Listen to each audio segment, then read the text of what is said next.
Promoción cultural. Investigación paracientífica. Documentales. Labor social. Todo eso, y mucho más es Transcomunicación, México. Abriendo tu mente a la otra realidad.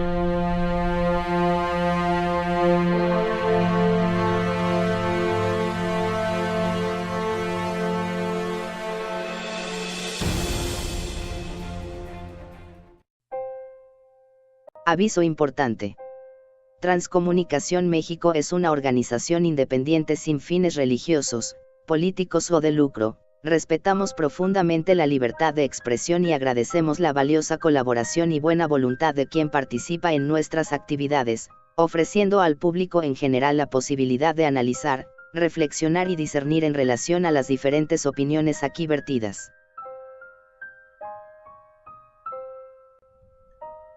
Estimados amigos, sean todos bienvenidos a una entrega más de Transcomunicación México. En esta ocasión, les presentaré un video más del interesante tema Cómo vivimos la muerte.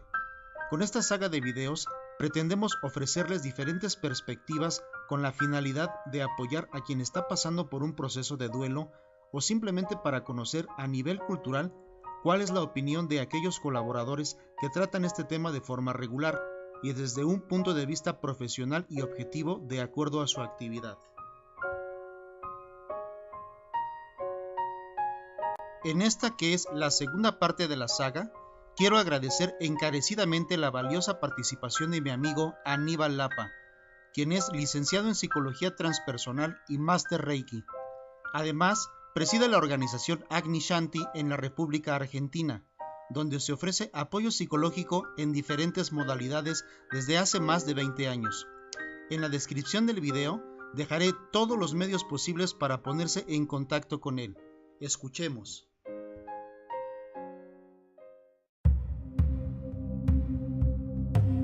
Bienvenidos a Agni Shanti.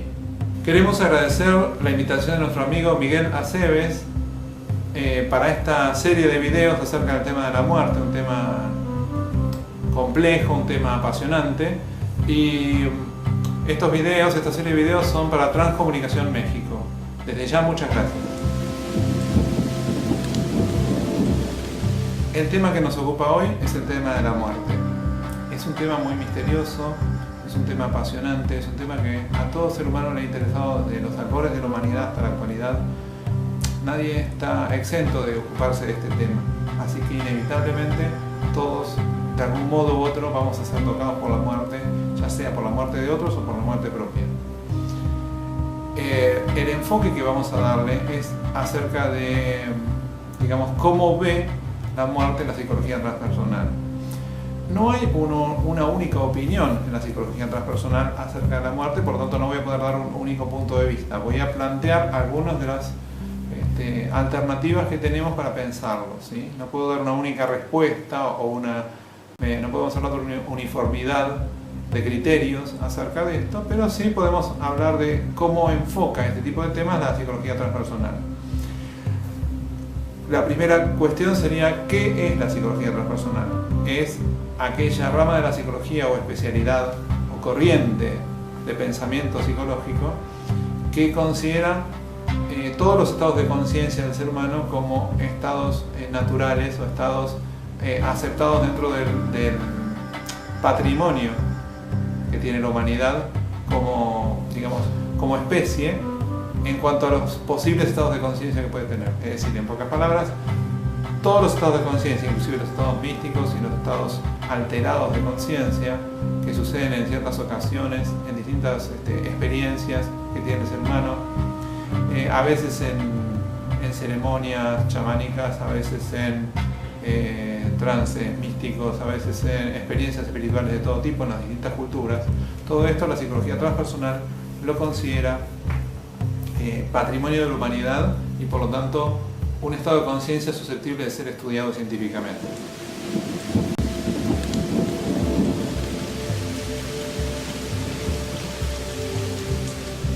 Lo primero que nos vamos a preguntar es cómo enfoca la ciencia y cómo enfocan las religiones el tema de la muerte. Primero, las religiones, por sobre todo, lo enfocan desde el punto de vista de las creencias, o sea, un sistema de creencias que trata de explicar la muerte como parte de la experiencia humana, y por lo tanto hay una serie de creencias en cada religión que tienen que ver con la existencia de vida más allá de la muerte, con el cielo y el infierno, este tipo de cosas que están más basadas en un sistema de creencias particular para cada religión. ¿Cómo enfoca la ciencia este tema? La ciencia, como se ha dicho, ha desarrollado inclusive una parte específica, una especialidad que se llama tanatología, que se ocupa de todo lo que es el estudio de la muerte y del momento de la muerte y de todo lo que es ayudar a la gente a morir mejor, con una mejor calidad de muerte, es decir, que la persona no sufra o que esté en un estado de paz y armonía al momento de morir. Sin embargo, ¿qué es el enfoque general de la ciencia acerca de esto? ¿En qué consiste este enfoque general? Bueno, podríamos resumirlo en lo siguiente. La ciencia actualmente se basa mucho en el materialismo, es decir, está influida por una corriente de pensamiento que es el materialismo. ¿De qué forma está influida? Está influida de modo que se piensa el ser humano como solamente un cuerpo físico. Al pensar esto, se cree que la muerte significa el fin de la vida y no hay ninguna otra cosa. Este enfoque no es demostrable. Vamos a tratar de explicar por qué. A diferencia de las religiones, la ciencia busca siempre evidencias empíricas. Sin embargo, hay un detalle fundamental que a mucha gente se le ha escapado, digamos, que no han reparado en este detalle, que es el siguiente. Como todo sistema de creencias, la ciencia también está partiendo de una serie de suposiciones básicas. O sea, así como las religiones son sistemas de creencias, la ciencia también es un sistema de creencias, tal vez el mejor o el más fundamentado en algún sentido, porque es el único sistema de creencias que busca contrastar empíricamente lo que sostiene. Sin embargo, no todo lo que la ciencia propone como axiomas o como fundamentos de algo que trata de deducir acerca de un tema, como en este caso la muerte, es demostrable. Por ejemplo, podemos decir que una persona escéptica, una persona materialista, que se base en la ciencia, nos va a decir que es muy evidente que después de la muerte no hay nada, porque el cuerpo se desintegra, entra en putrefacción en la tumba, y eso es todo. Y la pregunta sería, ¿eso es todo en qué sentido? Porque no estamos demostrando si hay algo o no más allá de la muerte, porque eso habla del cuerpo. Pero ¿y si somos algo más que un cuerpo? Entonces esta persona nos puede responder, bueno, eso es una creencia. Sí, es cierto, creer que hay algo más allá de la muerte es una creencia, pero creer lo contrario también es una creencia. En pocas palabras, una persona que piensa que no hay nada más allá y que somos solo un cuerpo físico, no puede demostrarlo, solo lo puede creer. A diferencia de que generalmente la gente que es muy cientificista piensa que las personas que pensamos que hay algo más allá de la muerte lo creemos solamente, ellos tampoco pueden demostrar nada, porque ellos no pueden probar que no hay nada más allá de la muerte. Pueden suponerlo, pueden creerlo, pero no lo pueden probar. Del mismo modo que ellos nos dirían que nosotros tampoco lo podemos probar. Esto quiere decir, en pocas palabras, que es imposible demostrar la no existencia de algo. Por ejemplo, si yo quiero decir que Dios no existe, ¿cómo hago para probar que Dios no existe? Porque una cosa es probar que hay una serie de factores que me hacen pensar o deducir que Dios no existe, y otra cosa es que yo pueda probarlo. Probar que Dios existe tal vez sea muy difícil o imposible, o probar que Dios no existe también igual de difícil. En pocas palabras, si enfocamos para el lado de la muerte, si enfocamos el tema del alma, ahí nos daremos cuenta de que yo no puedo, bajo ningún punto de vista, decir que hay una prueba irrefutable de que el alma no existe. ¿Por qué no hay pruebas irrefutables? Porque ¿cómo se demuestra que algo no existe? Tratando de eliminar todos los factores posibles, las explicaciones alternativas. ¿Y cuántas son las explicaciones alternativas? Millones. Es casi infinita la variedad de posibilidades de cosas que se pueden plantear para tratar de demostrar que el alma no existe. Pero si esto fuera demostrable, entonces habría que poder eliminar todas las posibles otras causas que dieran lugar a suponer que un alma existe. Y como eso es una gama casi infinita de posibilidades, es imposible eliminarlas todas. Por lo tanto, no habría forma de probar que el alma no existe. Así como muchos pueden suponer o decir que no hay forma de probar que existe, bueno, supongamos que no hay forma de probar que existe, pero tampoco hay forma de probar que no existe. Así que los escépticos en este sentido, también están equivocando el camino en el sentido de haber creído que la evidencia física de la descomposición del cuerpo físico es suficiente para pensar que no hay nada más. ¿Sí? O sea, que no hay nada más allá de la muerte.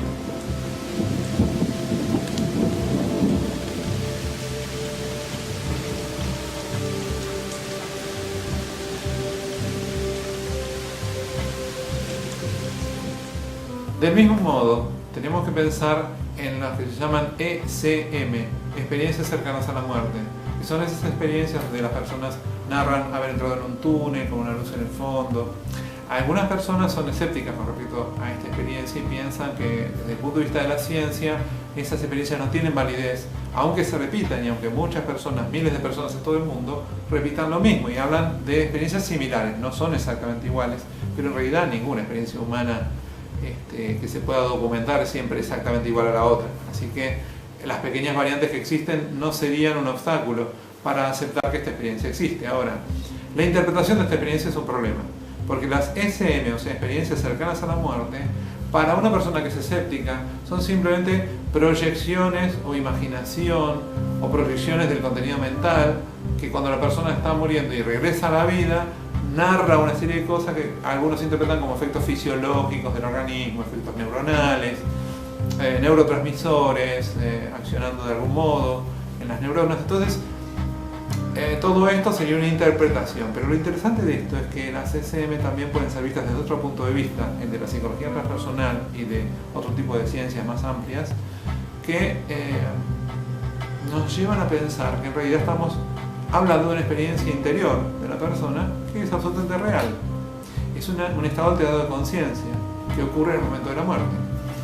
Y entonces, ¿qué pasaría con la interpretación científica, la interpretación fisiológica que nos da la ciencia acerca de esto, tratando como de desmerecer o disminuir el valor de las SM?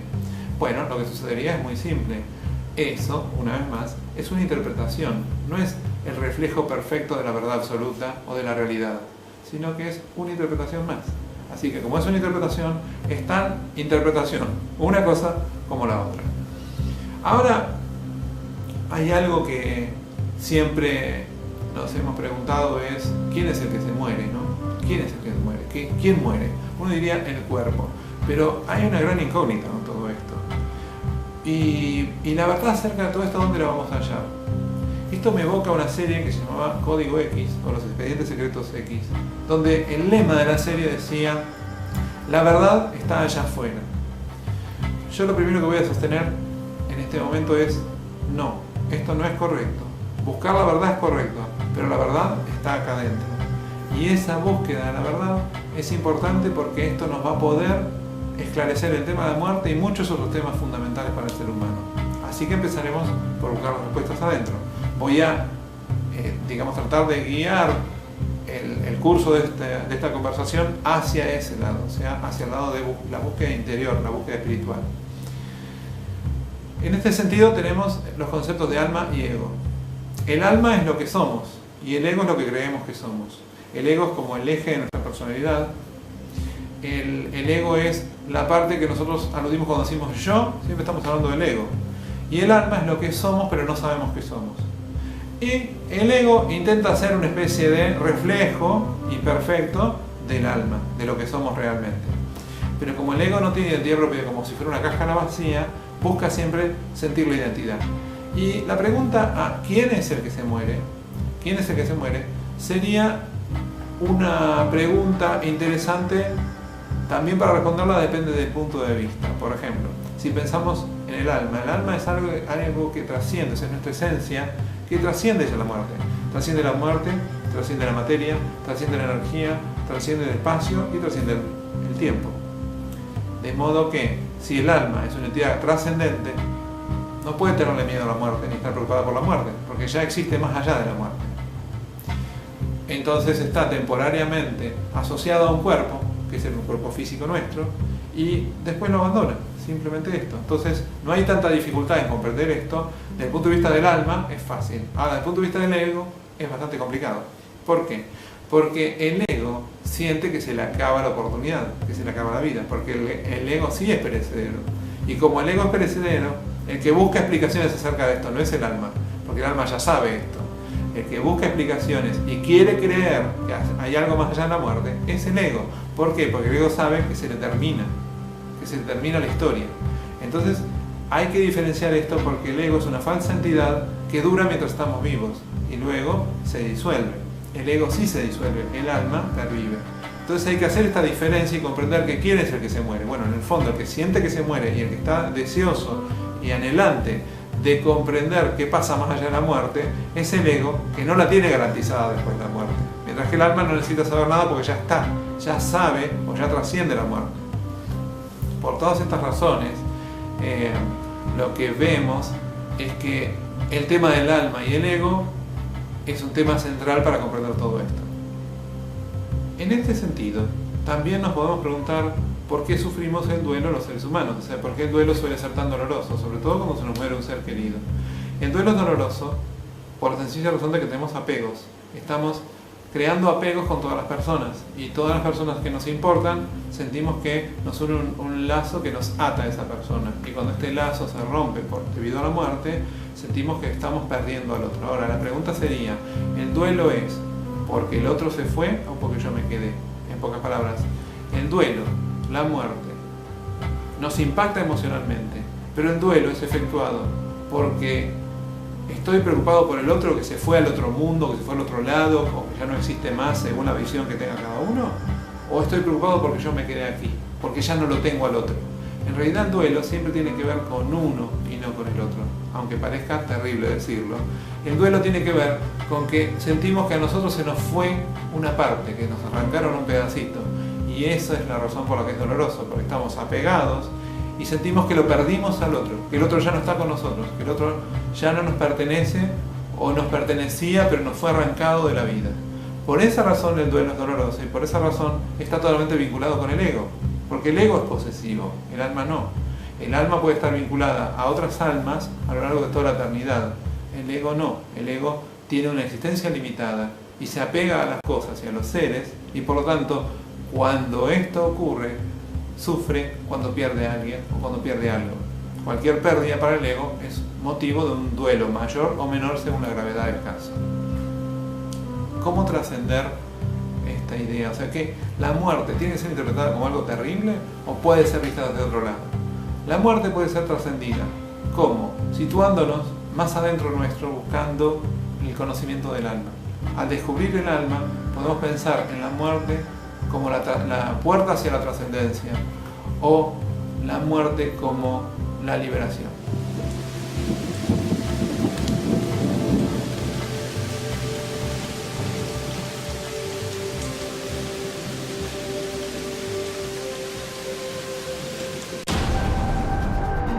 Transcomunicación, México.